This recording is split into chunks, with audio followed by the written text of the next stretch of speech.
Hi, I'm Michael Schwartz, naturopath, founder, formulator of Michael's Health.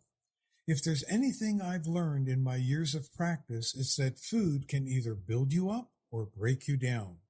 The stresses of life complicate matters even more. I've created targeted supplements based on what you yourself may have concerns about. The body heals itself once you give it what it requires. Improve your journey towards greater health. Join us at michaelshealth.com. I've got a lot of grandbabies, like a lot. And when it comes to finding a gift for each of them, it could add up. But this year, while I was making my way through Walmart, I realized I don't have to spend a lot to get the gifts they'll love. An OPI mini mani set! I'm gonna do so much nail art. Oh yeah! A Lego set! My own Awala water bottle! Ooh, and that's just half of them. Shop great gifts they're sure to love for $25 and under at Walmart. Bitcoin skyrockets as MicroStrategy buys more Bitcoin and gets added to the NASDAQ 100. X articles are where you should be blogging. And 52 things you should do every year. Enjoy.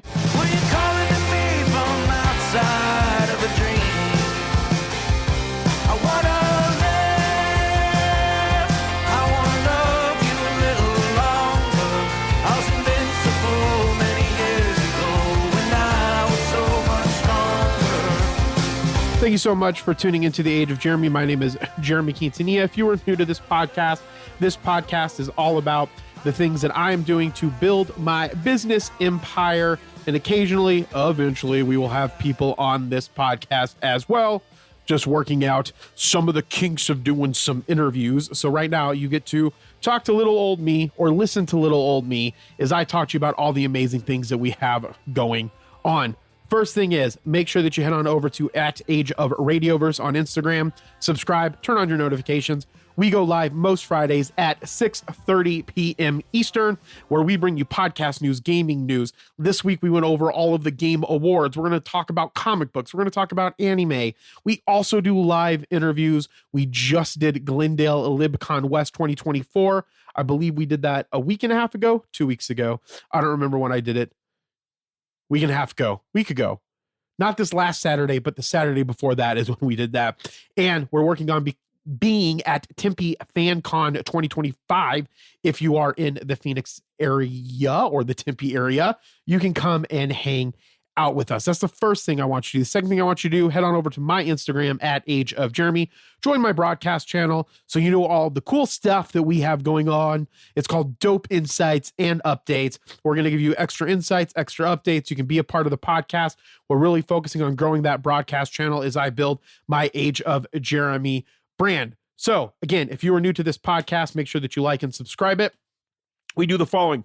Talk about something super important in the news, which I'm going to talk about. Then we're going to talk about something cool in social media. Then I'm going to talk about what's going on in the businesses so that you know what I'm actually doing in my businesses, along with answering questions from anybody from the broadcast channel, which we don't have any of those today, but that's because I got super busy last week, didn't put out an episode, and I'm putting out an episode today. And then we close it off with our main article, or our main topic, which I'm going to talk about 52 things that you should be doing every single year, but there's not really 52 things.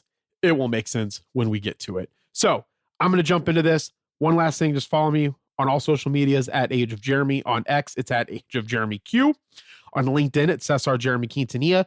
And on Facebook, it's also Cesar Jeremy Quintanilla, because I had to put my real name in there so I could get a blue check mark or something, or get my profile checked. I don't know.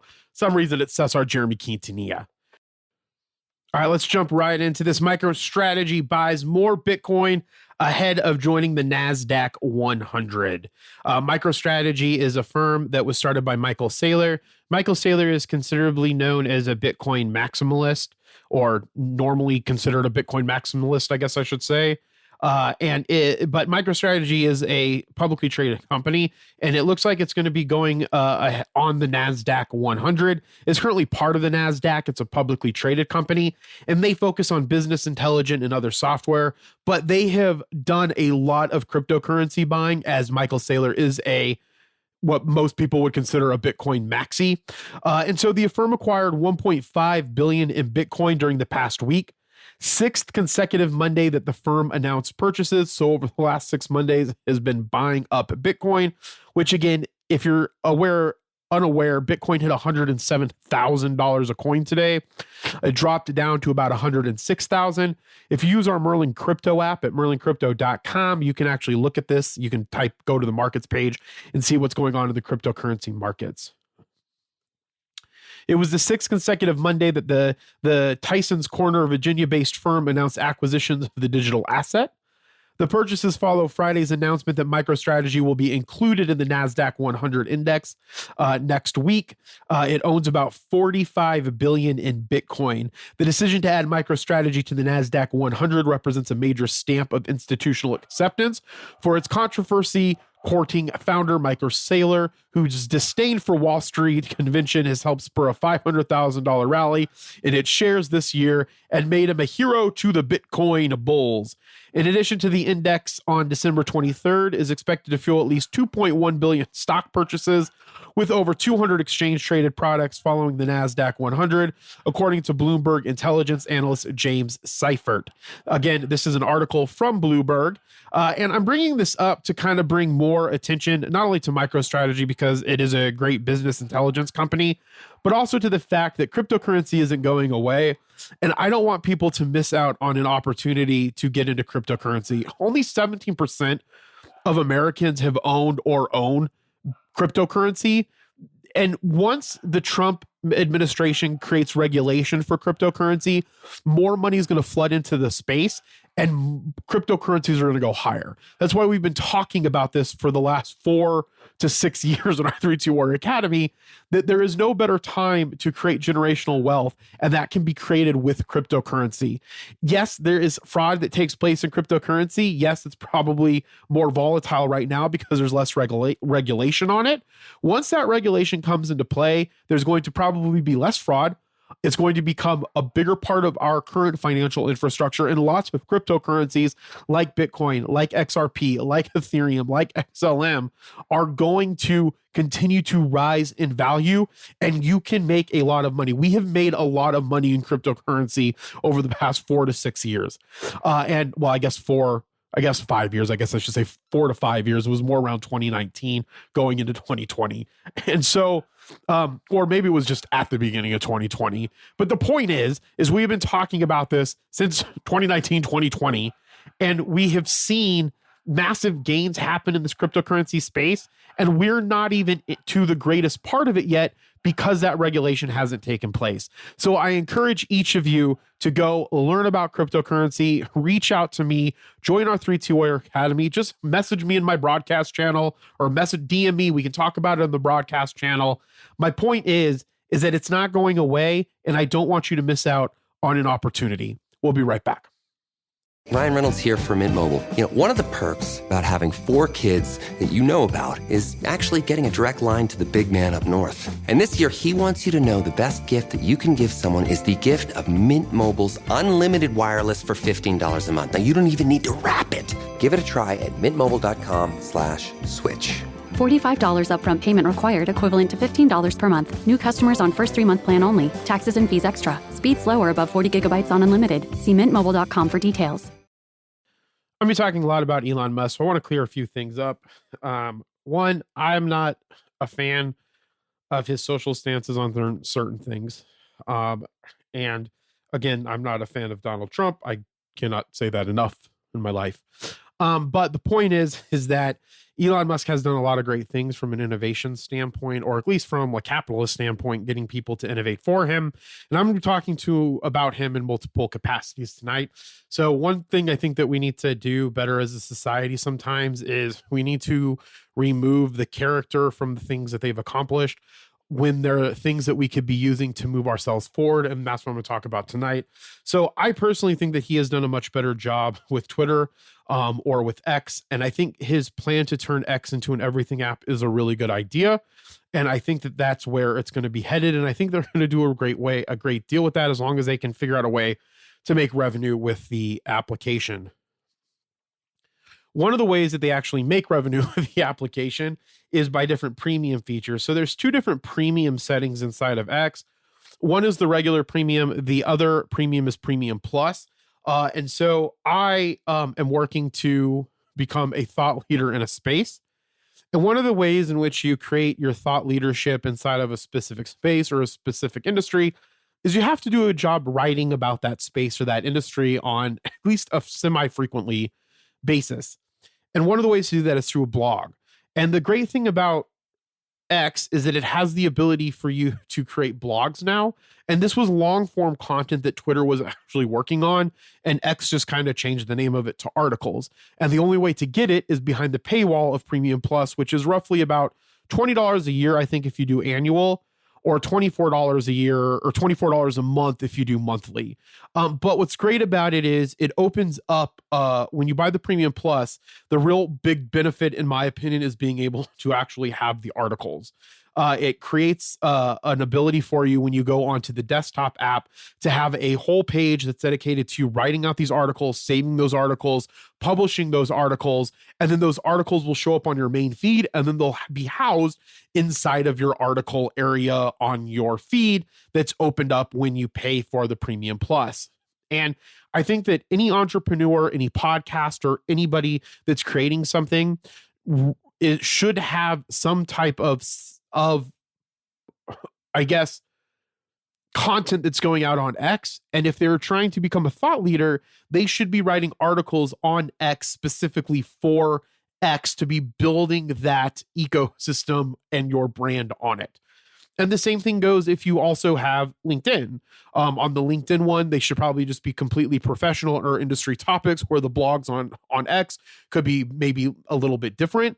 But I think that if you're going to be writing and you're going to be growing growing your brand on X, you should definitely have articles. The reason why I brought up LinkedIn is because LinkedIn also has articles. So the thought process, and you could do this, you could post the same content on X that you would post on LinkedIn, especially if it was business and professional related. But more of the stuff that's on X is probably should be opinionated, could be professional, could be kind of anything that you would normally think of as specifically a blog, where the LinkedIn article should probably be more focused on the industry, on your thought leadership, and the stuff that you're trying to put into the world from a professional standpoint, because that's kind of what LinkedIn wants to be known for. They kind of pulled back a little bit from that when everybody was at home during COVID, but after people started going back to work and we got through that, they kind of re-pushed how they're going to be pushing content more in that business thought leadership space. So from your professional standpoint. Now, if you were an academic and you're wanting to talk about, for me, musicology or my language learning stuff, that could all be suited very well for the X platform. So again, each platform is going to have different content and topics going into it based off of what you're trying to do. But the point is that you should be utilizing X in some capacity, and you should definitely be utilizing longer form content on X to grow your brand and to grow your voice.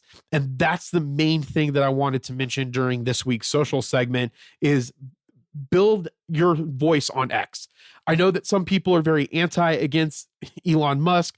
They're anti against what they're doing. Just ignore that and kind of think pragmatically about it, about you going out into a space, you sharing your voice, being honest about who you are out where a lot of people can see it, and just grow that and focus on that, and you will be rewarded. So again, it's behind the Premium Plus wall. Again, the first premium gets you the blue check mark. The second one opens up some other stuff. The best thing that it opens up, in my opinion, is the articles. Again, I think it's $22, $24 a month or $22 a month, and then $20 a month if you pay for it. Annually, you get a discount. So go and check that out. Reach out to me. Let me know what you think. You can snap me at Age of Jeremy. You can DM me in my Instagram. You could, blow up the broadcast channel, whatever. I don't think you can actually post in the broadcast channel. I need to look at that. There's a way to create a conversation in there. So maybe I'll open up a question in there after this about doing X articles. And I would love to hear what your thoughts are on it.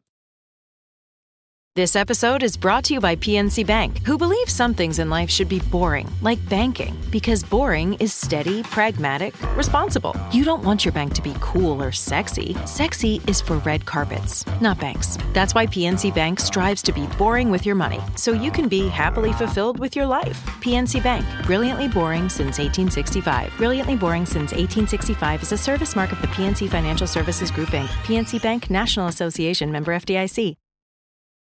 A few things that I'm really focused on for the business. And the reason why I'm saying these to you every week now is because I want you to see like the activities that I'm really working on to grow so that you can replicate a lot of them, so that you know like what I'm doing in certain areas. And you're like, okay, let me try this because it seemed to work for him. One of the things that I really want to talk about is the growth of our age of radio social media.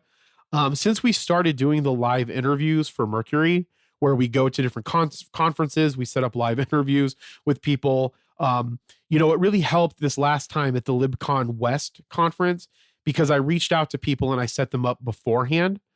So I had like a schedule of who was going to be doing what interview when. And that really helped drive like the content on the social media channel. It really helped to drive like more showing of what we are and who we are at a specific time. And so while it's only been about 100 subscribers that we've got from UWU conference, I think that it's really starting to pick up on a regular basis of people understanding what they can expect from that channel. So one of the things that I've always struggled with my personal channel has been the fact that I like talking about the things that are important to me. And that could be a wide range of things from business to crypto, to music, to language learning, to game playing, to just my thoughts about life and philosophy.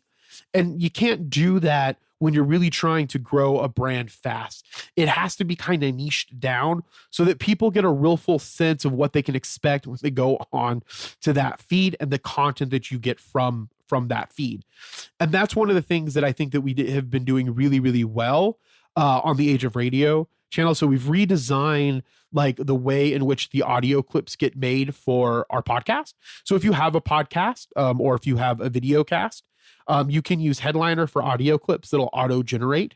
And if you go over to the Age of Radio Instagram feed, you can see that we have a pattern. We have a template that's being used for all of them that we're revamping. And so when you go on that feed, you can see, okay, I get these podcast clips. I get news occasionally about what's going on in these like affinity topics like gaming, podcasting, geekdom, technology, right? That we can fit a lot of those into the same sphere of things. And that's the reason why we're really focusing on building those news areas. Because a lot of the time when someone's really into podcasting and they're really into sharing their stuff, they're doing it in two capacities. One, they're doing it because they're talking about things that they enjoy. And the most people that do that are people that are involved in some type of geek dumb thing, whether it's movies or movie reviews or gaming or comic books or action figures or some form of geekdom, cosplay, book literature, things of that nature. Or the second group of the people are the people that are in the health, the fitness, the motivation, the people that are trying to give out knowledge. And so while we do have some of the podcasts on our platform for that, we're really trying to kind of focus on some more of these entertainment things as it relates to anime, comics, gaming, geekdom, things of that nature, movie reviews, looking at like the digital content versus physical content, people, maybe watching on VHS and we're talking about it, or talking about other types of content, or talking about, streaming, or talking about content creation. A lot of those things kind of have this affinity for geekdom, and that's what we're trying to portray. And that's starting to be portrayed on our channel very, very well. And I'm really excited for that. And then you add in the Mercury Live that we do every single Friday. And then that gets posted out on YouTube and on X. And so we're really focusing on this content-driven piece about, that geekdom. And so that's niching down, and you can already see that it's starting to grow people a lot more rapidly than, say, my content, which is all over the place because the algorithm doesn't know where to put it. It doesn't know where to place it for people to get a sense of what this is about and what's going on. And so the goal that I'm trying to focus on is really hone that piece in where it's getting in front of the right people, where people are starting to follow it. They're starting to see a pattern of it. They're starting to think about it. They're starting to say, oh, this is what Age of Radio is about. And then we can start talking to them about the things that we're going to be selling to them, the getting them to join the podcast network, showing them our own created journalistic articles, not just, utilizing our platform for a feed of aggregated articles in the news space, right? Creating our own software stuff and then pushing it out there, right? You have to build this really, really good audience for people to really know what you're about. And that was something that I didn't know for a long time, or that I kind of thought that it was going towards, but I didn't know how to transition to it. I didn't know how to push certain things. And now that I know kind of the people that are gravitating towards it because of the people that have signed on to be part of the podcast network, now we're able to see, okay, well, this is the majority of it.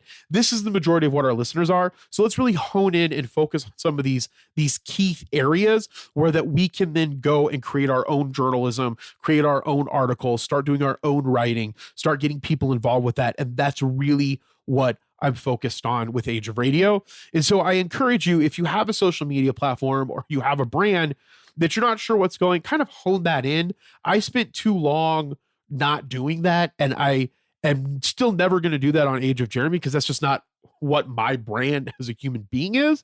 But when it comes to like the businesses, we need to do that. The second part of that is that besides Age of Radio, is also doing that for Q Financial, so that we can build a brand of Q Financial that doesn't exist. And so those are the key areas that I'm really focusing on. So you'll start to see Q Financial stuff kind of go out there. You'll probably see me doing specific financial content on the Q Financial platform, having videos on the Q Financial platform about insurance, about joining the insurance team, and it will really hone in on that personal finance space.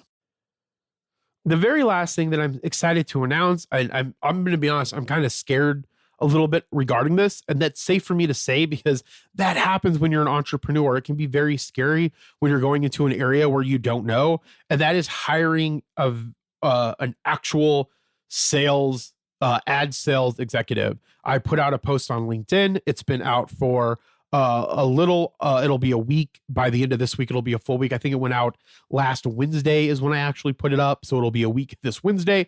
We've had over 25 applicants, and I will be 100% honest. I'm scared shitless. And the only reason why is because Age of Radio makes money, but a lot of the funding of it also still comes from me.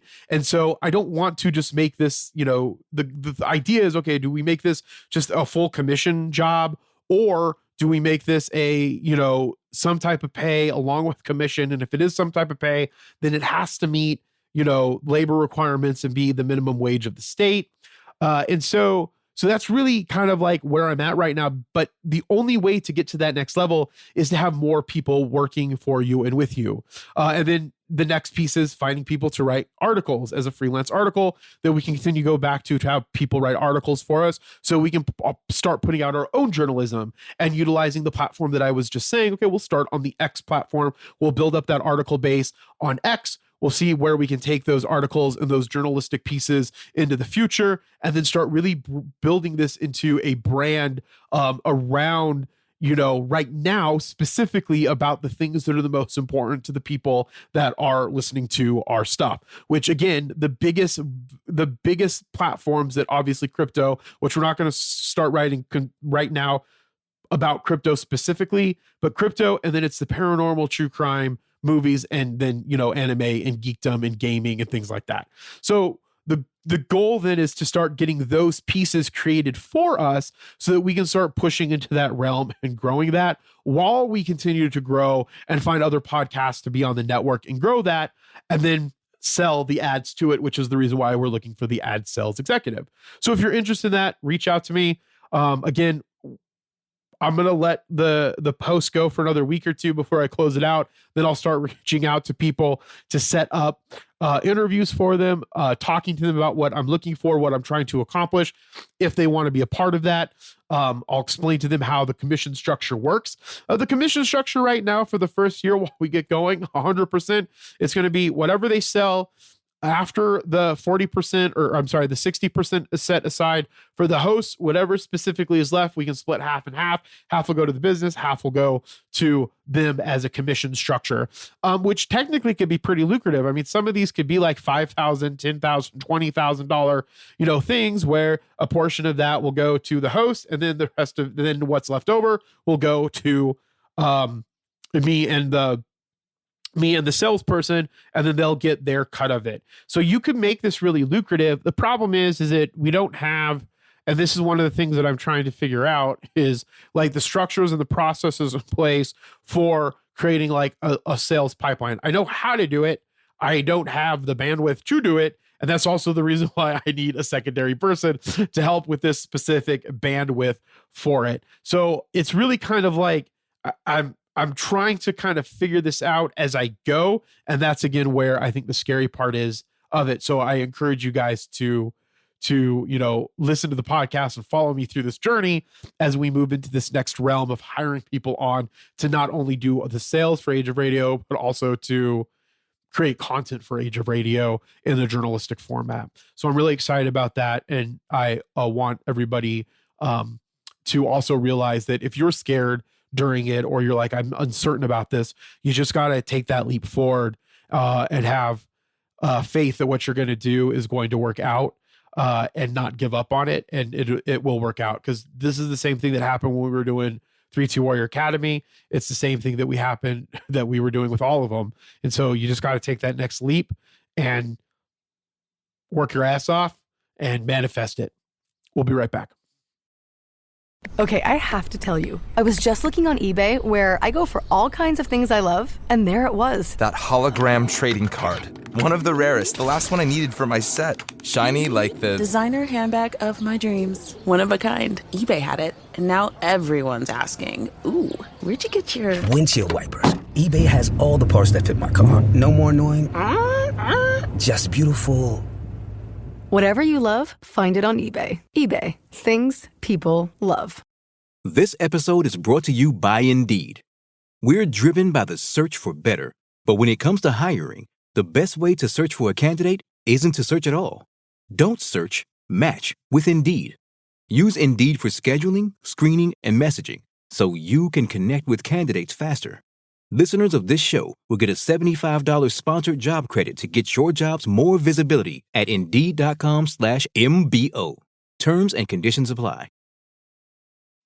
I wasn't sure what I wanted to talk about during this episode. I knew I wanted to talk a little bit about the things that the business was doing, just because it's good to kind of see where other business people's minds are at. Like, right? Like, I'm worth, on paper, right, over $1 million because of our businesses. And then for you to be where you're at, it could be at more than $1 million. It could be less than $1 million. Point is that if you're trying to start something, you're like, okay, well, it always works out for them, or they have so much confidence. And it's not so much that we have all of the confidence to do the thing that we need to do.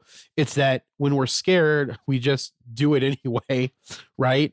And we move ourselves forward. My friend, who I'm working on doing some production stuff for music, and we're trying to kind of get a studio set up here in Arizona, which is the other reason why I want some of these business, not want, but some of the reason why I'm trying to push a little bit of these things forward to get more revenue is because I kind of have an idea of how I want to grow all of this overall. But apart from that, he had this saying, he was going through some stuff in life or whatever. And he was talking about things that he was being, afraid of. And so he decided to get something tattooed on his arm. And I thought about this multiple times, even as I'm moving into different areas of things that I'm scared of, right? Or not scared of, but maybe worried about, like, okay, maybe is this the right time to do this? Maybe this won't work out. And, on his tattoo, he got it on his arm, on his wrist. It says, "Be afraid, do it anyway." And so the thing is that there's not a time where you're going to do things where you're not afraid. Like, it's okay to be scared. It's okay to be afraid. It's okay to not have anxiety about the future, about what's uncertain. What's not okay is to letting that debilitate you and not push yourself forward. Right. That's the reason why and this isn't me bragging, but that's the reason why, like, I level up all of the time, is because when I get to a hard spot, I overcome it by just doing it And if it doesn't work out the way that I want, learning from that and then doing it again. And that's the only way that you can grow. So I knew I wanted to talk about that. I didn't know what I wanted to talk about during like the rest of the podcast, because, you know, there's only so many things that you can reiterate about trending topics within business, or about what you're doing in business, or what you want to do in business, or what you want to teach people in business. And I thought, okay, well, I can go back to other topics because there'll be new people that heard this podcast that didn't hear it in the past, and all kinds of stuff. But I came across this article when I opened up Edge, which is a browser by Microsoft. And I looked at this article from Business Insider that was about Elon Musk solves Tesla and SpaceX's biggest problems in a week and repeats that 52 times a year. And so at the beginning of this podcast, I said that, you know, these are 52 things that you should do a year. And the thing is that one of the things that I think, and I don't know if this is real, I don't know if this is like a mythos or if it's like a tale to have us think that, you know, this person is this grand person doing all of these things. But one of the things that I've always been attracted to Elon Musk for is for the work ethic, because I do believe that you can outwork other people in the extent that you can work longer than them. And if you can do that with the most amount of efficiency, you will always outperform them just by the fact that you are doing longer than them. That's why I post this a lot, that like the longer that you're out there in the world, whoever ends up doing it the longest is the person that succeeds. Whoever does it more is the person that succeeds. And the person that is able to do it more and more often with more excitement, with more efficiency, is the person that succeeds the most. And I feel that that's one of the biggest things that makes Elon Musk so successful, is because he is working on being more efficient and doing it better and longer than other people. And the other thing too is we get caught up a lot of the time in these things that are stupid that we do for businesses. Meetings are stupid, right? If the meeting could be efficient, the meeting could be done in an email, the meeting could be done in all of these other ways, and we could spend more of our time actually producing things into the world. And that's one of the reasons why I've always gravitated towards being a Musk fan, minus recently with his over to the conservative side of things. I liked it when he didn't really talk anything about that. I am very leftist, as you guys know, and very liberal, and want people to be happy and live the lives that they want. And I don't really think a lot of the issues that they bring up are relevant, especially when it comes to transgender people and homosexuals and the LGBTQ plus community. But I'm not going to go into that, because if you guys have been listening to me, you should know my stance on most of that. And so in this article, it says Elon Musk fixes the biggest problems at his companies every week. Mark Andreessen says Musk quickly tackles pressing issues by working directly with the engineers and coders. The VC says the Tesla and SpaceX CEO's method attracts great talent and inspires deep loyalty. And those are the things that I thought were really important. When you have someone, and this is the first thing that I kind of want to take away from that, and why I'm always so successful as well, is that that's one thing that I've realized from Elon Musk, and I've always took to heart. I started following Elon Musk back in the 2000s, or in the mid 2000s, from when he started SpaceX, from when he did PayPal, and he's always been someone that I looked up to from that innovation space. It's just I didn't know that, you know, exactly how I could be a part of that, and then it kind of like triggered in me differently when I started doing my own first business. That I could be doing this in all kinds of different capacities and innovate much larger than I'm currently innovating right now. And that's the pathway, you know, for the next 20 years or 30 years or 40 years or whatever. And so as long as I, you know, take care of myself and I live that long. And so the point is that that's one of the things that I've always inspired about, or like looked up to him in regards to, was the fact that like, I want to be able to have a conversation with the coders about what it is they're trying to do, about the technical people about what they're trying to do, so that when we have a problem that we need to get solved, I will jump in with them. Now I need to do that better, right? I need to do that more efficiently. But that's something that I've always done. And I feel that that's one of the biggest reasons why we have a lot of loyalty within the workforce that we currently have, is because of our ability to get in there and stay up and try to figure something else out. And so that's like one of the biggest things that I would encourage you to do.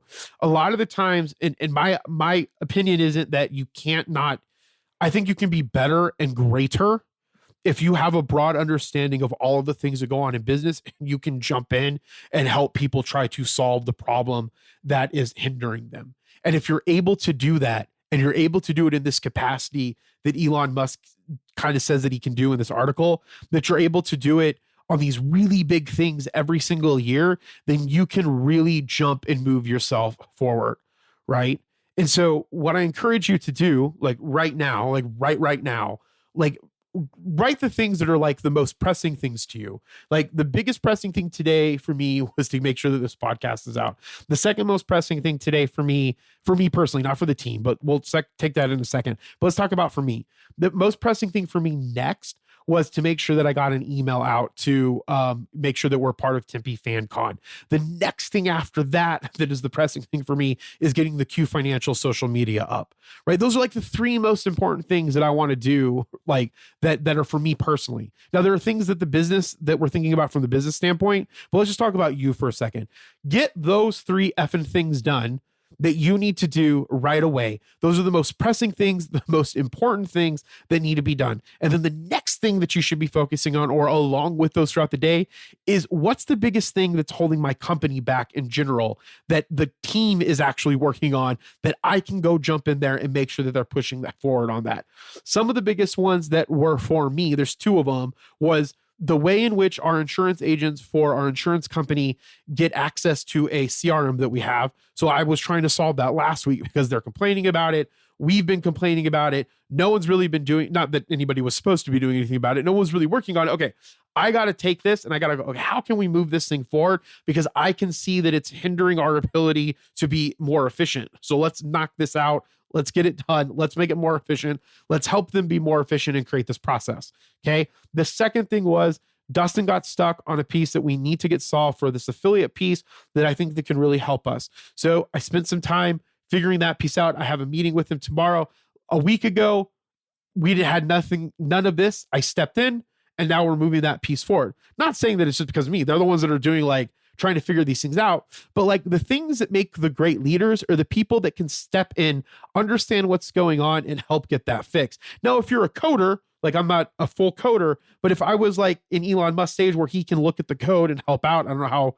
Yeah, I've heard articles that he kind of sucks at that. Some articles say that he's really good at that, but he probably knows what's going on in some capacity because he's coded and created software, that he can step in and look at that and be like, okay, this is what we need to do. Push this, do this, make those decisions, and let's go with it. A lot of the times what happens in businesses is, and why this is important, is because people try to get the person that's running it to do the thing that needs to be doing rather than just going directly to the source and getting it done.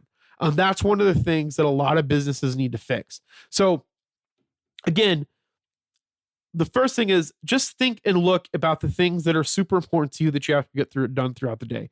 If there's one big takeaway from this, this is it. You have to focus on the things that are going to be the most impactful thing. Did you move the needle forward? That's something that Coach JV says.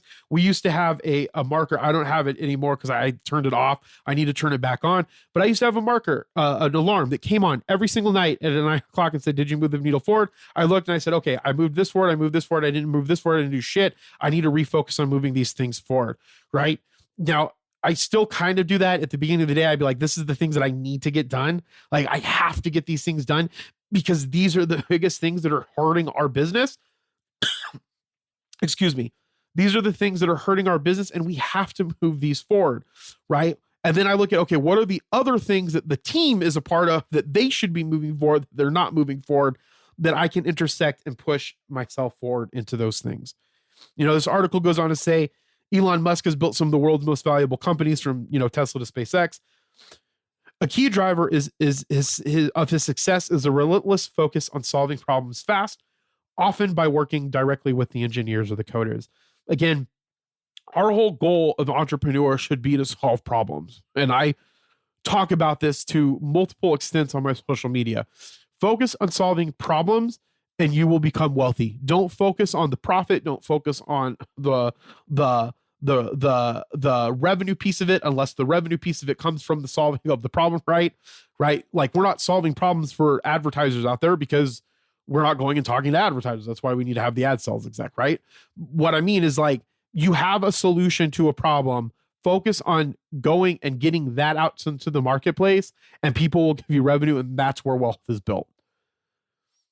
If you're not doing that, then you're not moving the needle forward. You're not pushing the business forward, you're not pushing yourself forward. You're not pushing what it is of what you're trying to gain forward. And that's one of the things that I think that Elon Musk does really well, is because it's always about solving the problems. So you have your business because it solves a problem, and then focus on solving problems throughout the day that exist inside of the business. And that is how you move things forward. So I encourage you right now, write down those things that you need to get done tomorrow. Write down the things that are hindering your business that aren't moving forward, and then make sure that you get those things knocked off during the week. And I think that that's one of the things that Elon Musk does very, very well. If he really does that, I don't know. It's just reading it in an article. But if he really does those things, those are the things that we should aspire to be. Those are the things about what he does as a capitalist, as an engineer, as an industrial engineer, that we should mimic, because that's where the success happens. We need to get things done. We need to get them done faster, and we need to get them done more efficient. And again, this is an article from Business Insider. It also goes on to talk about a little bit about what really kind of happens. So like bosses of most large corporations, they spend months or years holding meetings. Again, I hate meetings, watching presentations. Presentations, I think, depending on who the presentation is for, is beneficial, and conducting legal and compliance reviews before they address their most pressing issues. Again, what are the biggest 3 things that you need to solve? What are the biggest 3 things that your team members are working on that you can help move them along faster? Musk sees his businesses almost like an assembly line, right? And he focuses on removing the bottlenecks, right? My affiliates was a bottleneck. I have an investment strategy that's a bottleneck. I need to get those things done, and I need to push those people that are in those areas to get those things done with more vigor, so that we can move those areas focused. Because that's one of the biggest things that happens in businesses. And it's one of the biggest things that happens in small businesses, is they're not moving fast enough and efficient enough. And it doesn't need to be like you need to stay up like all hours of the night. It's just, okay, we have this week. Some of these things we can let's just focus on these big things and move them forward. When Musk spots a bottleneck, he cuts through the layers of management to talk to the people actually working on the line or writing the code. That's one of the biggest things that can be fixed in a lot of businesses.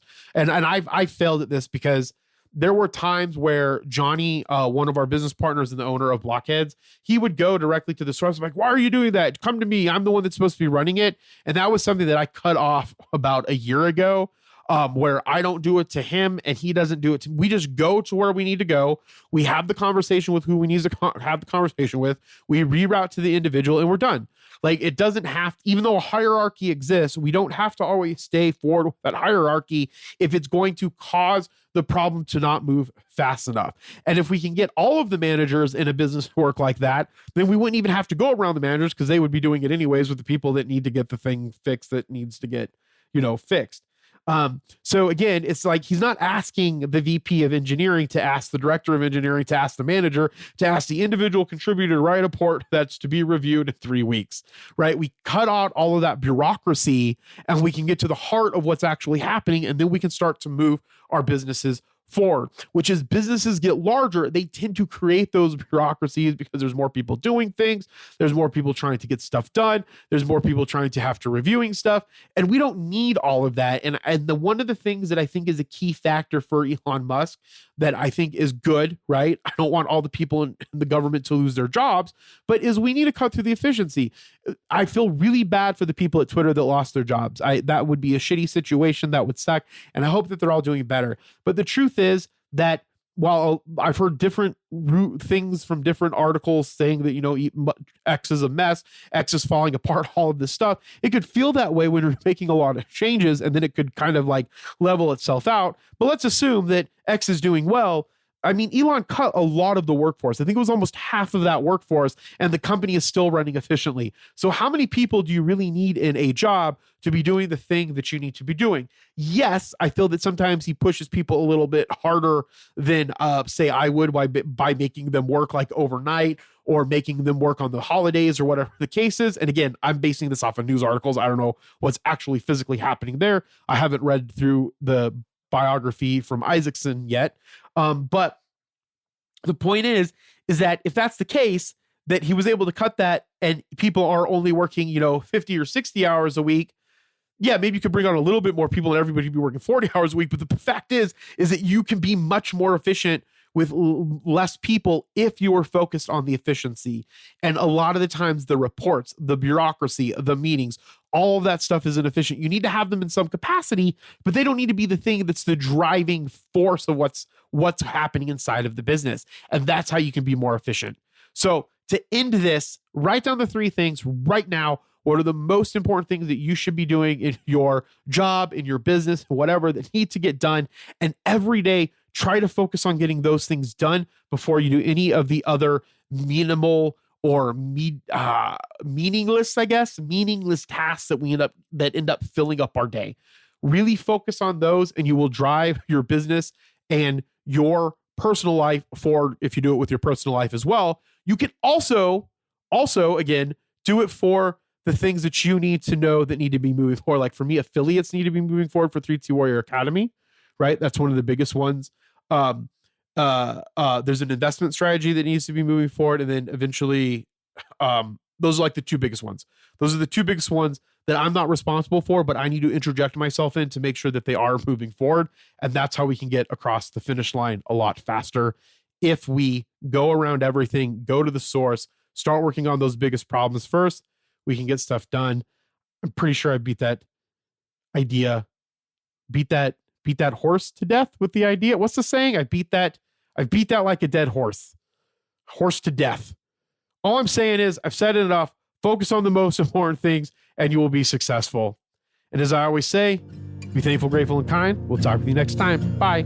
You were born in your dying, honey. I'm already crying for you.